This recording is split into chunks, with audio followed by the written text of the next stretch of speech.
Hey, Omid here. This week I got to speak with Duke, a student currently studying film at university. I've always loved watching movies, but also really loved making them. And so it was really awesome getting to meet up and talk with Duke about his own experiences with film and how he got into the art himself. Because everyone involved in the movie industry is kind of there for different reasons. And that's because we all have different visions and creative mindsets. On the episode, Duke shares some of his initial inspirations, how he made his first couple of films, what he thinks of today's film industry, and how social media platforms have influenced content creation as a whole, his favorite movies, and some really valuable advice for people that are interested in taking the film path themselves. I enjoyed recording this episode, so I hope you enjoy it as well. 3, 2, 1. All right, Duke, welcome to the Deem stream, man. Yeah, great. Good to be here. How's it going?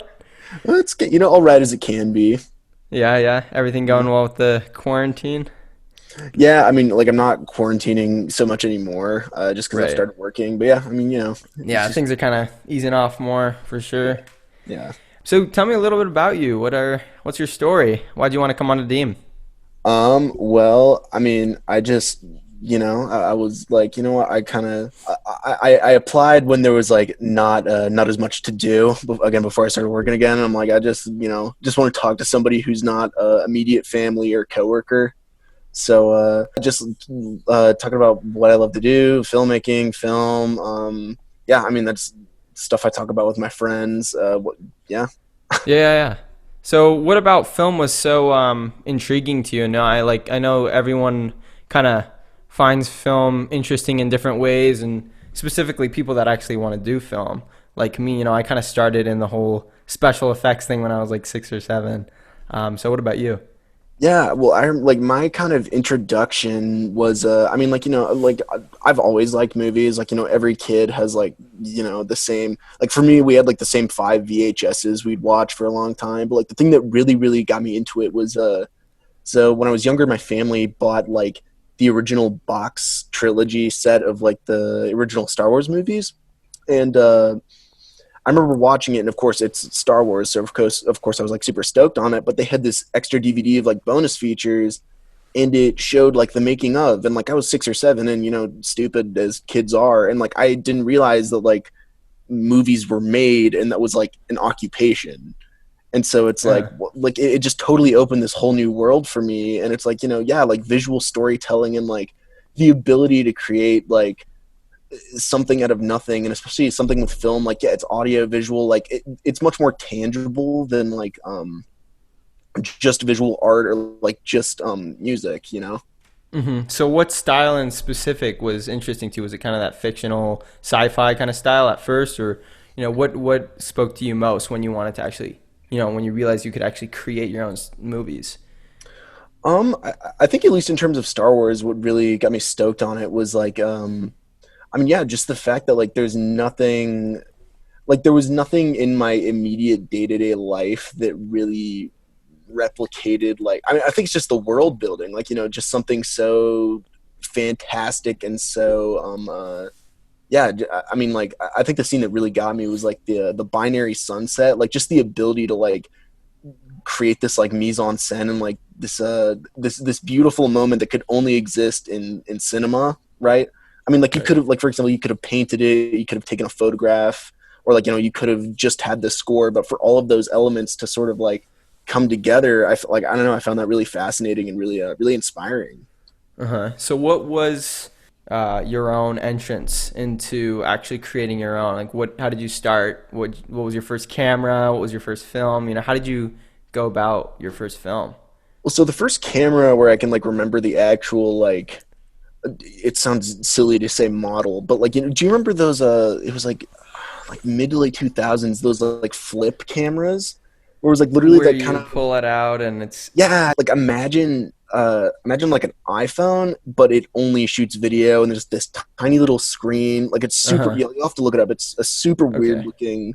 Um, yeah, I'd shoot like I just like I made, what was it? I made like Star Wars parodies with like the action figures I had in my room, and I just like kind of puppeteer them. Like they were stupid as hell, but like I had a Yeah. lot of fun making them. And then I learned how to do like really basic like stop motion, and I'd like move around little figures, or like I think I was like 8 and I made a movie about like a clay ball eating a bunch of stuff, and like yeah, and then it moved on to like kind of crude animation, and then I finally got the guts to like shoot stuff live action, because that was always like really daunting. Yeah, and then it's just kind of evolved from there, and yeah. Very cool. What other art forms kind of do you find interest in? Is there a kind of music or some kind of visual art in specific that kind of ties into your film creations? Do you I think? mean, I think that what's so cool about cinema is that like it's kind of it's like a mix of everything. Like it kind of takes from there's so many of my favorite moments in movies would not be even remotely the same if like not for the music. Like one of my favorites in the first Kill Bill, there's this flashback sequence, and it's for this one character, and they use a well, it's funny. So the movie's live action, but they do it like it's anime, and they Hmm. have this oh god, I think it's from like a Sergio Leone western. They take this soundtrack, and it's just like it's these contrasting styles and like cultures, but like when they're brought together, so yeah, so I think to really be able to appreciate film, you have to, yeah, so like I love music. I mean, whatever, like I'm really bad at guitar. I played bass for a little bit in high school. Yeah, and then I just like listening to like pretty much, honestly, pretty much every genre. Like I kind of have like some I like more than others, but like, yeah, I'm really into music, photography. I really like that. Yeah, recently I've been really into like I've been listening to a lot of like foreign music. So like, there's Very this cool. one.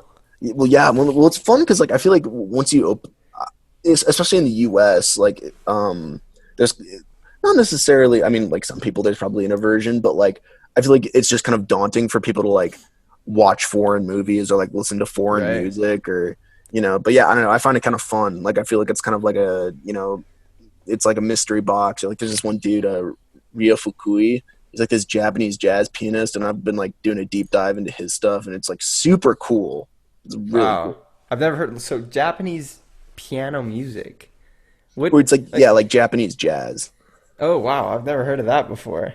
Yeah, That's I mean it's like, crazy. I mean it doesn't sound like that much different from like what you'd expect, but I Right. mean it's interesting because it's kind of like, or there's this other, at least in terms of like Japanese stuff. There's this guy, Harumi Hosono, and he imagined like Japanese, like Simon and Garfunkel.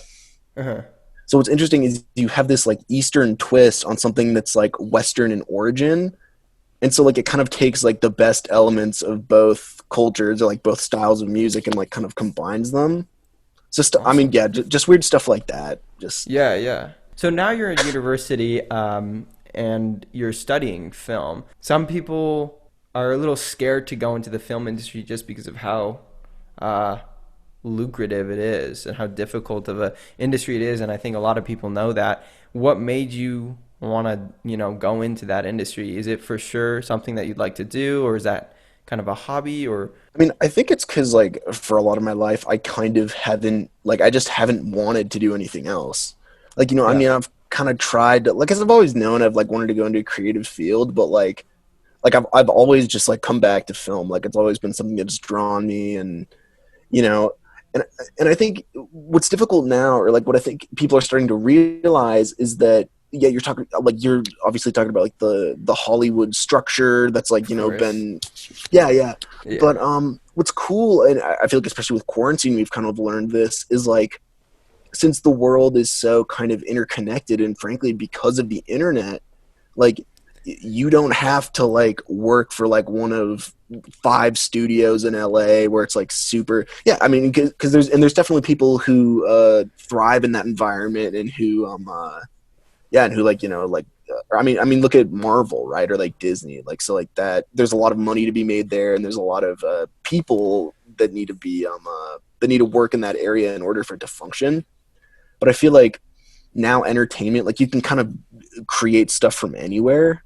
Right. You raise a good point, kind of in the whole 2000s and now into 2020, there's been this boom in social media and video platforms. YouTube is huge. I grew up watching vloggers, literally people Yeah. filming their daily life. And I think it's so cool. And I feel like a lot of kids at some point in their life want to do just that as a career. What do you think about those platforms? How has it affected cinemas as a whole, like the industry? I mean, what do you support that movement? I mean, I would say like yes and no. Cause I mean, it's funny you mentioned vloggers. It's funny. One of my professors, I remember him saying that he was like, because I mean, it's funny. He would show us like a bunch of really weird, like stuff that like most people wouldn't consider like high art or what. Like one of my first days in college, he's like, I think that like every single film that's been made or like most content has some sort of like artistic value. And he made a special point. He's like, except vloggers, because like his point was basically that it's like there's not really like you're not experimenting much with camera angles, and it's just a person talking, right? It's like you may Right, as well just like listen to like one person talk at you instead of like actually watching something, like, you know what I mean? right, right. So it's like not necessary. I don't know. Yeah. Yeah, I guess like one way of looking against that would be, I've never really thought about it as non-artistic or artistic, but just that it's entertaining, really. I don't know if many people on this podcast know who Casey Neistat is, but he's kind of like made this signature style. Probably Logan Paul. We all know who Logan Paul is. Like, he's extremely entertaining. And part of it is, I think, just because of the lifestyle that they live. But they've hired their own filmmakers and editors, and they have this whole team. So it's like everyone is building their own small productions. So would you argue against your professor at some point where, there is this whole filming side of the vlogs that maybe your professor never actually, looked at? What do you think about that? Honestly, I think it kind of depends. And here's the thing: I don't think that, like, I will say I do disagree in that. I don't think that. I mean, even if like it's really like not my thing, like I mean, you're talking about like Logan Paul. Like, I think the influencer thing. I mean, it's kind of like you can make the same argument with like reality TV, right? Where like there's Right, not that right, much like this sounds so pretentious, but like there's not that much like substance there.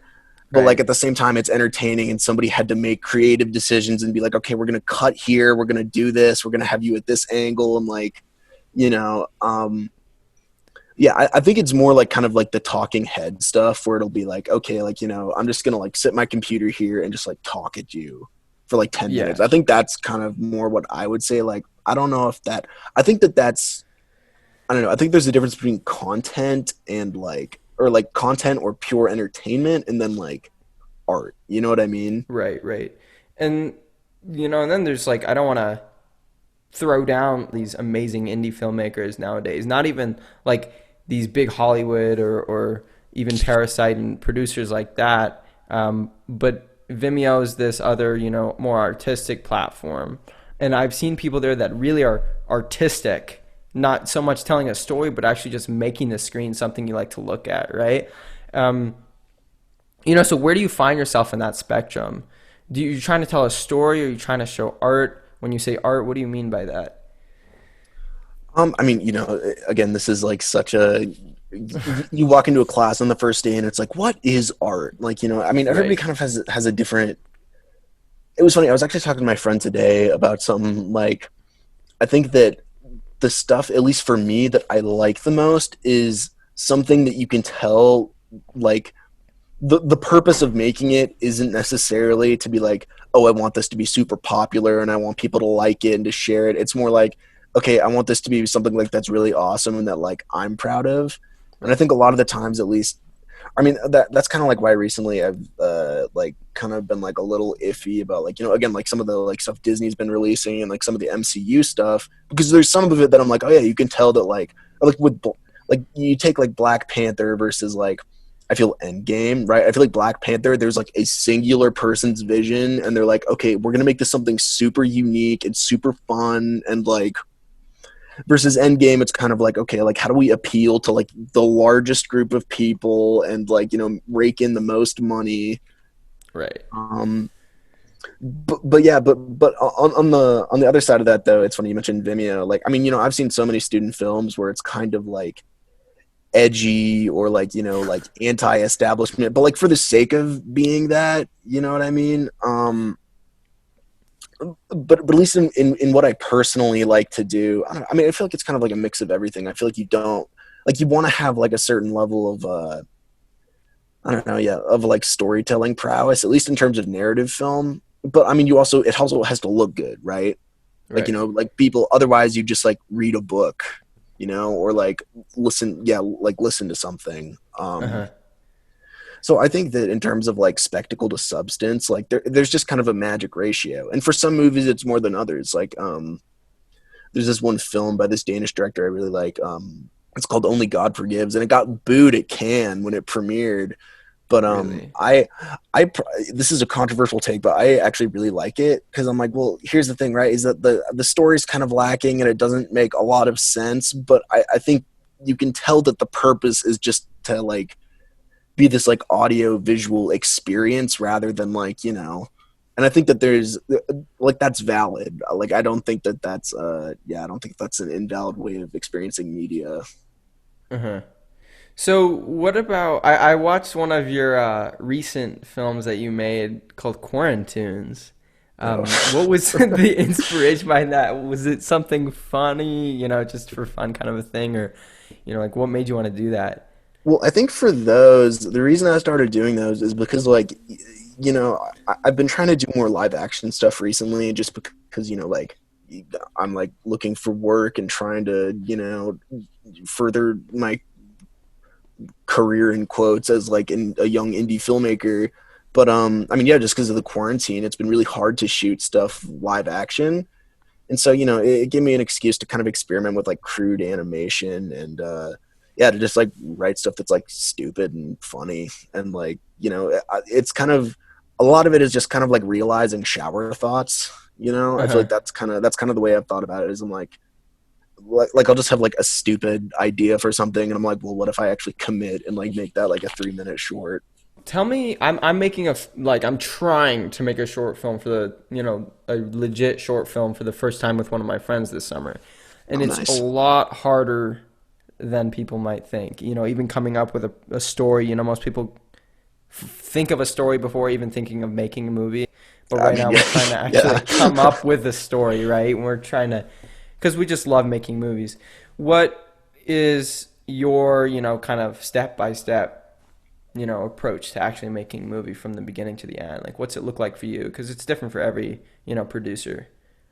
Well, I mean, yeah, and I think that, I'm also like, I'm only 20 and like I'm not graduated and, I've only made a few shorts. Yeah. So my level of authority and expertise is minimal, right? But I think in my experience, it's funny. I have a hard time coming up with stuff when I'm actively trying to. I think you just have to like kind of let your mind wander and then eventually like it'll happen, or like the thing that I've found helpful is letting yourself get bored. Because I feel like now the issue is that like, or an issue that I've had, and I know that other people have had, is that just because of technology, it's really hard to be bored now. Like, you know what I mean? Because Yeah. it's like, oh, I don't know what to do. Like, I guess I'll just like watch Netflix or like like put in earbuds. But like letting your mind wander, I feel like it can be really productive in terms of creativity, and then also in terms of the practical stuff. So like the actual production plan ahead because shooting from the hip does not work. It's your movie. I'm sorry, your movie's gonna be terrible if you like are like, okay, like we have a script, we have actors and stuff. Let's just do it. Like you have to know exactly what you're gonna shoot. Like make a shot list, exactly when you're gonna shoot it, exactly where you're gonna shoot it. Because otherwise you're gonna piss off everybody who's working with you because like you have no idea what you're doing, and like yeah, when you plan ahead, like you could just have more fun. I feel like Yeah. when you're actually shooting, and then yeah, just I don't know. Does that answer your question? Yeah, Like that's great. At what point do you kind of think, I've planned too much, I've overplanned? Is there a point never, at which you can never overplan? never, Really? never. Well, I mean, Okay. because here's the thing, right? I mean, like, because like when you're on location or like on set shooting stuff, and like even when I've like been helping other people with stuff. Like I mean, that's why you hear about on like like Hollywood sets, like people improvising. Or I think if you have kind of a roadmap for what you're gonna do on the day you're shooting, or like the days you're shooting, then yeah, I mean, just on a logistics level, you're going to be able to make stuff that's better and more polished, because you know what you're doing, and you're not figuring it out day of. Right.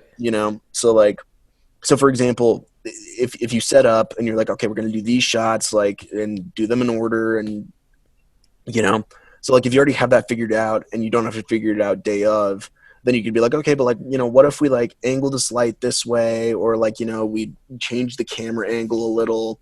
So yeah, it just gives you room, and like, again, everybody's just gonna have more fun. Like, it's just gonna be a more enjoyable experience for everybody if you plan ahead. So yeah, so if you're gonna do that, like, yeah, plan ahead. Write a shot list. Okay.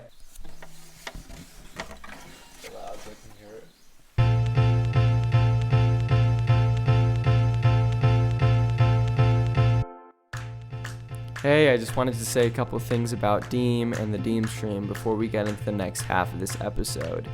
If you're someone who has an idea, an opinion, a story, a creation, or have anything else you feel the need to share, no matter what it is, the Deem stream is where you can share with the world.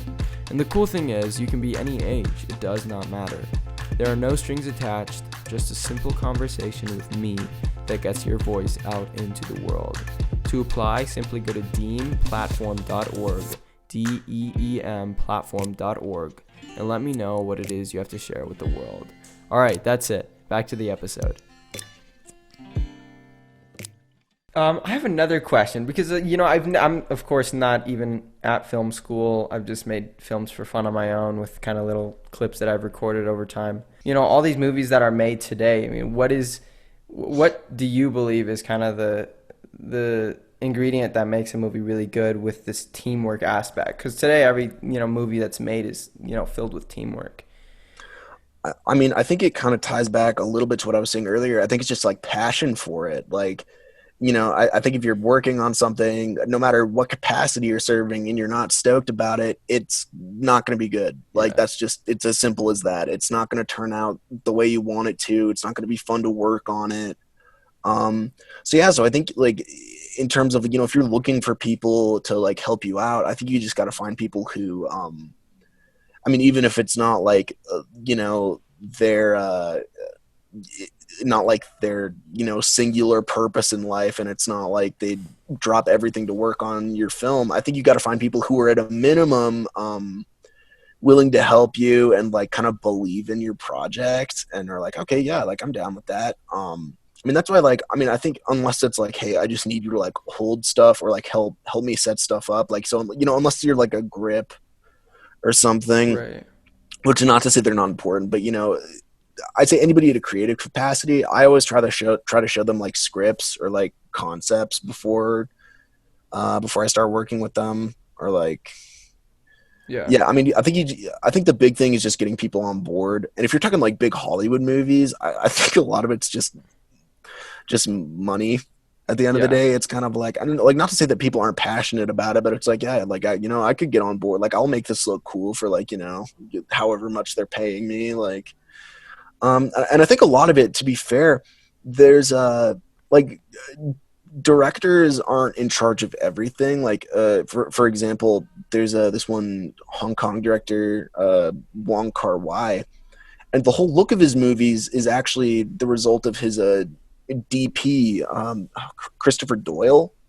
So it's not like Wong Kar-wai is like, okay, this is like, he kind of has an idea, like, okay, like this is how this is gonna look, but like, or like, for example, like to name like kind of a stupid movie that like, everybody knows, like Suicide Squad, right? Like, it's not like the director David Ayer was like, okay, here's exactly how everything's gonna look. He had a super talented team of costume designers and production designers who were like, okay, this is the aesthetic we want this movie to have. And David Ayer was just like, he just signed off on it. He was just, and especially with concept artists and like designers, they'll like talk to the director and like give them a bunch of different options, and then the director will be like, okay, that one, So it really does take a village. Like, I think that's what a lot of people don't realize, is that it's like, yeah, man, like there's a lot, especially for big budget movies, there's a lot of people involved to like make it happen. Yeah, I think a lot of the time people don't realize, like I honestly don't realize the magnitude of work and money that is involved in making, a movie that's, doesn't even have to be as big as Endgame. I don't even know how much Endgame costed. Probably a lot, do you know? No, I think, I mean, Billions. I think it's under, no, it definitely, because I think it broke a record because it like grossed over 1 billion. Right. I know it cost at least like 300. Like Wow. there's Yeah. there's no way that it was under 300 million. Yeah. I guarantee. So with the whole, requirement, I mean, of course you need to make a living and survive. So you're gonna need to make money. But what do you think you're gonna, where do you want to see yourself in the future? What environment? What do you want to be? I mean, the the dream is to like, like write and direct my own stuff, to like get paid to make the stuff I want to make, and like, yeah, like write and direct. But I mean, more realistically, when I graduate, I'd be down to be a cinematographer, or like an AC, so like an assistant camera, even like a grip, honestly. Yeah, just to like kind of be involved with the process, starting out, yeah, I Yeah. think definitely more the cinematography route for sure, because I mean, like I love photography. Like I took a ton of photography. I'm minoring in photography as well, so like, I've been taking a ton of photography classes, and yeah, trying to get more into that. Very cool. All right. Well, before we get into the last big question that I ask everyone, I want to play like this new thing that I've never done with anyone, but like a fire round of like questions. So I've got Okay, 3 questions, or it could be six, 3 or 6, whatever. But you just got to answer it like, you know, like speed quickly, round. just like instinctual, what you think. Of course, you can explain why. But here's the first one. All right. Okay. Favorite and least favorite director and why? Oh my god, that's so hard. I can't pick one, but I'm just gonna go Currently. Akira. Who's living, or just Whoever, just currently okay? in your head. Yeah. Akira Kurosawa. He's awesome. His movies are beautiful. And he's been. I mean, I think he's dead now, but he has such a like long term of work, and like all of it. There's not a bad one in the mix. In terms of directors, I don't like Michael Bay. I don't like his style. I think it's cliche and old as hell, and his crane shots really bother me. Like if you watch any of his movies, he uses cranes all the time. Like I don't know if a crane company sponsors him, but it just makes me so angry. Like Right, every time right. I see a crane shot, it pisses me off. All right, next question. Favorite and least favorite actor or actress and why? Yeah, these are really difficult because like it's so hard to pick one. Okay, actor or actress, or actor and Yeah, actress. well, I mean, if you want to do, both or just Equal, like yeah. in Let's general. do equal representation. Sure. Let's see. Margot Robbie, she's just like so fun to watch. Like I can't think. I mean, even when she's in bad movies, like again, like Suicide Squad, I'm like, yeah, but she's like super fun to watch. Like she's just like really into it and engaging. Oh my god, let me think. Samuel L. Jackson for. I mean, you got it. Come on. Yeah. I probably answered that because I just rewatched Pulp Fiction, so I'm like, I mean, yeah. Then least favorite. Oh, that's hard. Um, I don't know. Not based off acting ability. Gwyneth Paltrow makes me angry because of Goop. I don't know. Just bothers me. I find her annoying. I'm sure she's a decent actor. And then oh man, I don't know. Like uh, I can't remember his name. I don't even remember this guy's name. He's in a bunch of Adam Sandler movies. Oh, Rob Schneider. I don't like Rob Schneider. I'm sorry. okay. Why not? I don't. He's just annoying, and I'm find him funny. Like even Adam Sandler. I mean, like in Uncut Gems, or like in Punch Drunk Love. Like he's clearly a good actor, but like he's just made like some kind of bad career choices. But like I've never found Rob Schneider funny. Like ever. Awesome. Good stuff. Good stuff. Oh, last question. This might be the hardest one. Favorite and least favorite movie of all time and why? Okay, so actually, this one is not that hard for me because Okay. I have a lot of because I feel like when people say favorite movie, they're like, "This is the best movie of all time," which is not the case for me. Like, but in terms of the one that I enjoy the most and like I get the most rewatch value out of, like probably Pulp Fiction. I think that's one that like I consistently come back to and consistently enjoy. I guess like Spirited Away would be a close second. Both like very cliche film student choices, but they're both fantastic films. And Yeah. then least favorite movie. Man, I've seen some really bad movies. I'm trying to think. Like some are so bad they're good. So like, oh man, I know these are supposed to be quick. Oh no, Batman v Superman. The movie sucked. I think the reason that it made me angry is because it was like based off this one like one of my favorite Batman comics, and like they totally botched it. Yeah. So yeah, so that yeah, it's also just Awesome. bad. Well, you heard it, guys. Those are Duke's list of directors, actors, and movies. And so the last question is if you could give a piece of advice to, up and coming film students or people who are aspiring to do similar things as you are, what would that one piece of advice be? It's too early for me to give advice. Like I, like Yeah, maybe I mean, or just like in the experiences you've had, up until your age that you are now, what would your some advice be? I think especially like I think just in art in general, stylistically, don't. It's one thing to like take from other people or like to like kind of take inspiration from previous artists or directors or musicians or whatever. But like I think, and this sounds cliche as hell, but like I think finding your own voice is really important because like you know like we've already seen what like this person has done or this person has done, but like we haven't seen what you've done yet.